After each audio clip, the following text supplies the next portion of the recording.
Hi, welcome to Schmel What's Cooking. Today we're going to be making challah bread. And challah bread is a traditionally braided egg bread that's served for the Jewish Sabbath. And it's really good. I know it makes good French toast. That's really what I know about challah. So let's learn together. Check it out. So I was posting a video. My good friend Alan Davis, the top man in the organization, asked me if I made challah. And I said, I don't know. I said, I bet you I can though, so let's give it a shot. We're going to start with 1.25 cups of water that's warm, 110 degrees. And to that, we're going to add 1.5 teaspoons of yeast. And we're going to give that a mix in. And we're just going to let that stand for a minute or so to activate it and proof it. Now, proofing means that we're making sure that the yeast are alive. Whether you use active dry yeast, which is what comes in those little packets, or instant yeast, which I prefer, and which is what you get in your stores, they refer to as bread machine yeast. And the instant yeast just activates a little bit quicker, and when you buy it in a 1 pound vacuum sealed container, it's a hell of a lot cheaper. So instant yeast, look it up on the internet. It's a good thing, and there's a whole conversion table. But I always found if you just use the same amount, it's usually no big deal.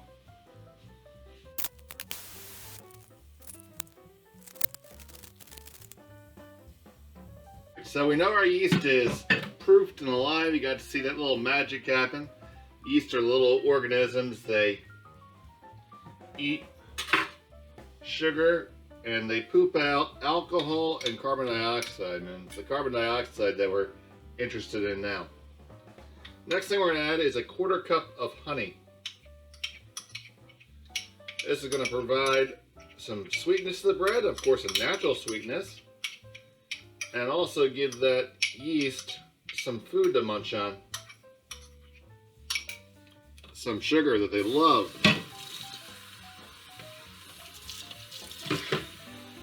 Now, I'm using a local honey here, and besides all the normal good reasons to buy local, all the hippy-dippy reasons,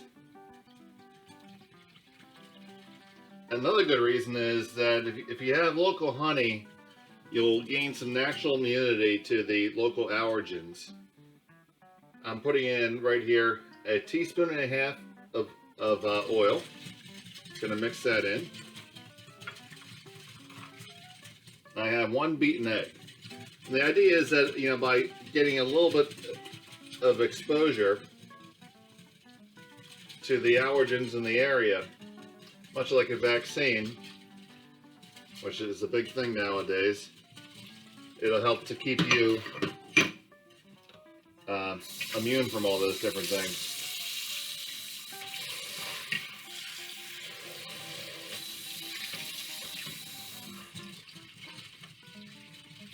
Alright, so we have all those ingredients in there. And we're going to start adding our flour. I have 4 cups of flour here. So I'm going to add a little bit at a time.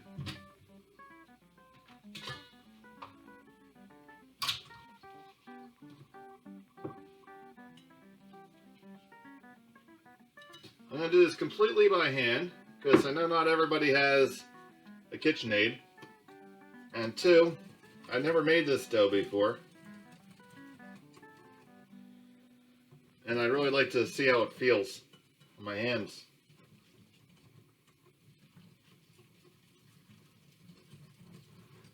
Alright. So we're going to move through the different stages. We're at pancake batter now.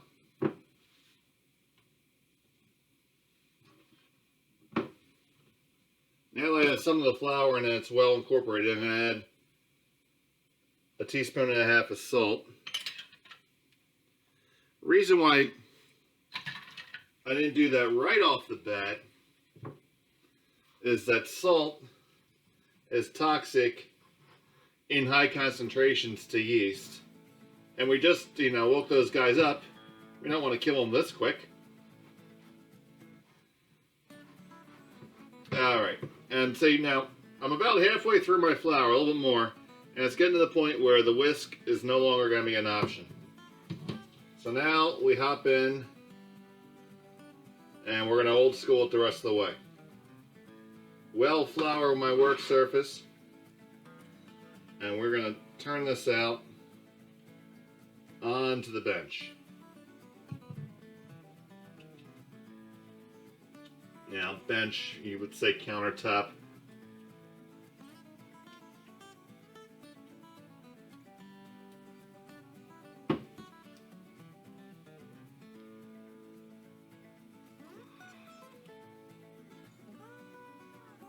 Now, your hands are going to end up being a goopy mess anyway, so just reach in there and commit to it.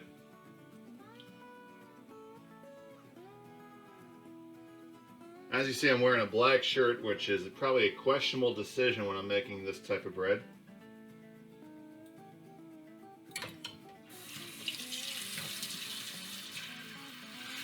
You want to make sure you get that whisk in some water along with your bowl so you don't end up with total concrete. Alright, so just hop in there. Let's start mixing it.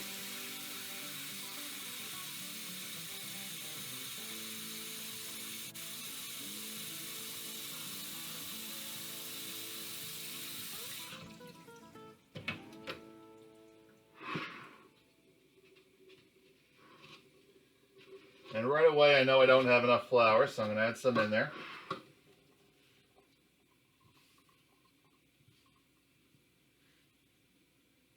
And we just knead it, and you just bring the dough up, slap it down, turn it, and do it again.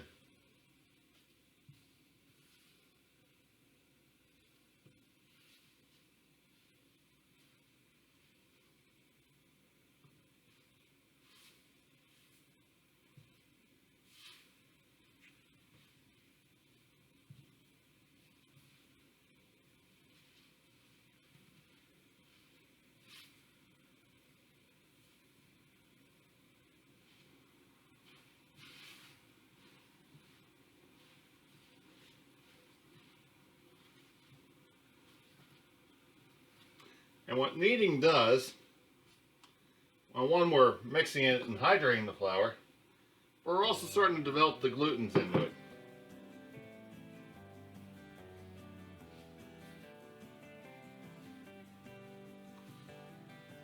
And the gluten is that protein that gives the bread strength and structure.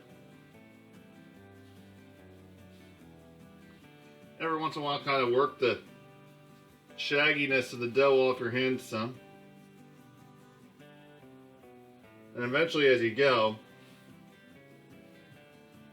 the dough is going to start to get more and more elastic. And we're going to knead this till it's nice and elastic. And this dough we want to knead till it's not sticky. And that's going to be a good 10 or 15 minutes of kneading.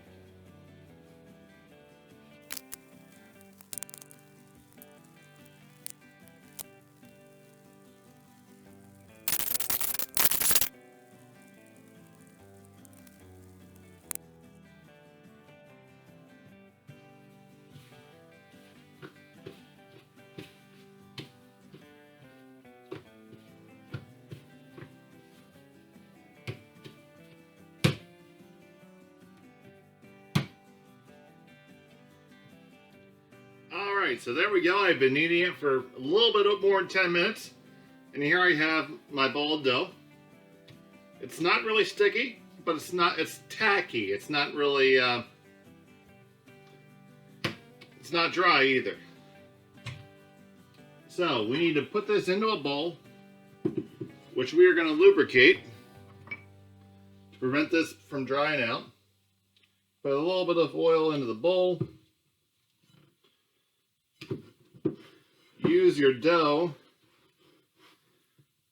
as a little paintbrush to grease up the whole bowl. And turn the whole dough over through it as well.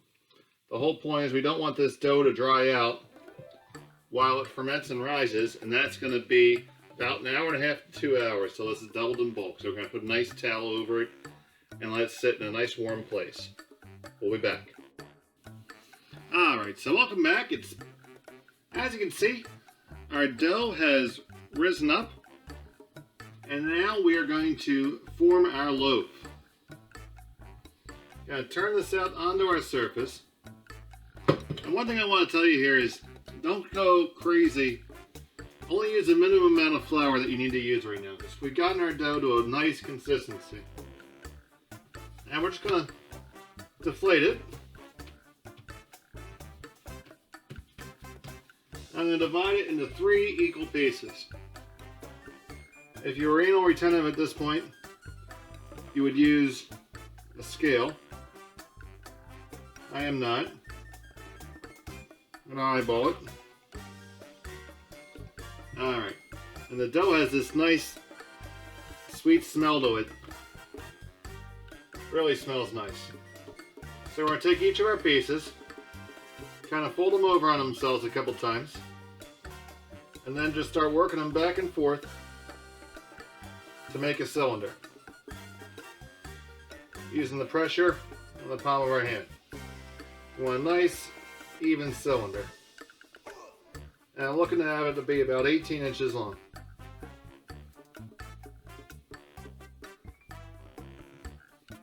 Yeah, that's what she said. Okay.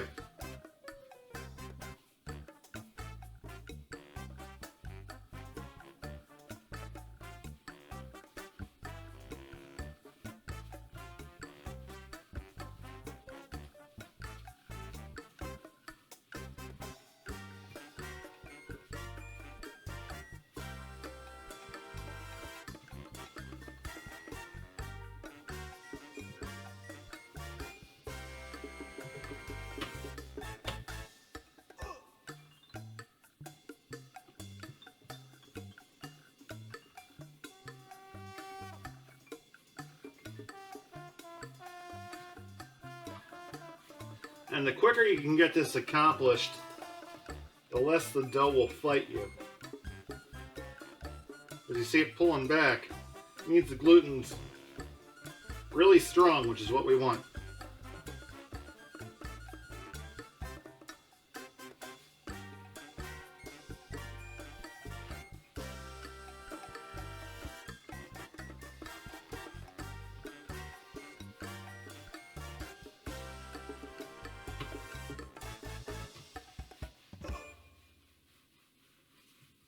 Alright, so we got our 3 ropes here.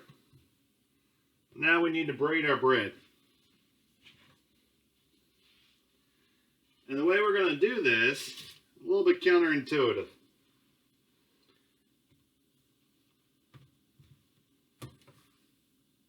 We're going to take our middle here, which should probably be our, there we go.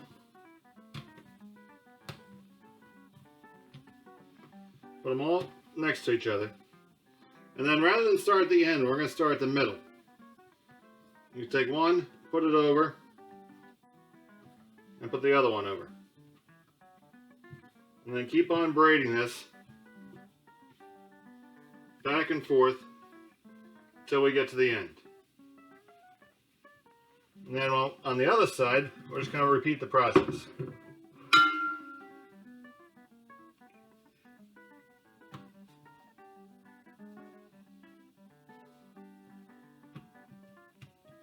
That wasn't right. There we go.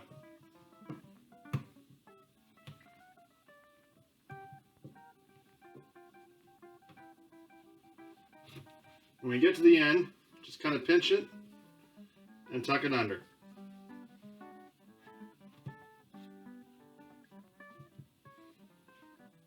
And the braid signifies the covenant that God had with the chosen people. We're going to take our challah, put it here on our pan, and we're going to let this proof again. So this is going to rise again for a good hour or so before we put it in the oven. All right, so we've had our challah in the oven for about 40 minutes, and there she is. Look at how sweet that is. We got the braise. We did a little egg wash on the top, just a beaten egg. That looks fantastic. So there you go. Challah bread. Thanks for watching. I hope you enjoyed. Please make sure you like and subscribe for some more great videos.